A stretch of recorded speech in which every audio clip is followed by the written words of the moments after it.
Hikalima, na'takid anna lillahi azza wa jalla al-asma wa sifat. I'tikaron na to, faratsayahon na to, bunal to din Allah Ta'ala, bunal to aun hamahasot si tabaraka wa ta'ala kangan-nganan kasifat-sifatan. Aun mga kangan-nganan sin Allah, iwan kasifat-sifatan sin Allah amuin atat fil Qur'ani fil kitabi was sunnah as-sahih. Amuin kya baita sin Allah halam sin kitab niya mahamulya. Mas'alahi kalima parat siya na to bunal aun ha mahasot si tabaraka wa ta'ala mangan iwan kasifat-sifatan mga sifat amuin kiyabaita niya halom sin kitab niya, iban kiyabaita halom sin hadis as-sunnah as-sahihah, hadis sin Rasulullah sallallahu alaihi wasallam.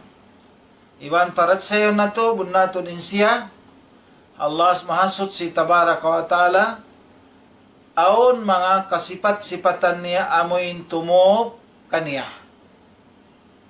Di na to siya pahantangon, diin, di nato siya paragbuson dihilan misal, di nato siya sibuan, iban ayaw nato pindahon in makna niya.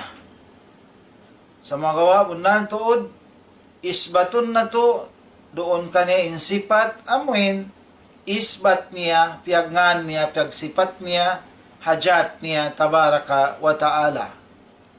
Iban, isbatun nato raysab, isbat siya sin Rasul niya, sallallahu alaihi wasallam biasin sifatul yad amuin lima Allah Ta'ala aun lima in aginato lillahi yadun aun in Allah Ta'ala aun lima taliku bijalalihi amuin tumub hajat niya tumub ha amuin katinggihan niya bila kaifin wayroon paghantang biya diin di nato asubuhon biya diin in lima sin rasul sin Allah subhanahu wa ta'ala di nato dihilan misal di nato hinangan sibu iwan di ta pindahon makna sin lima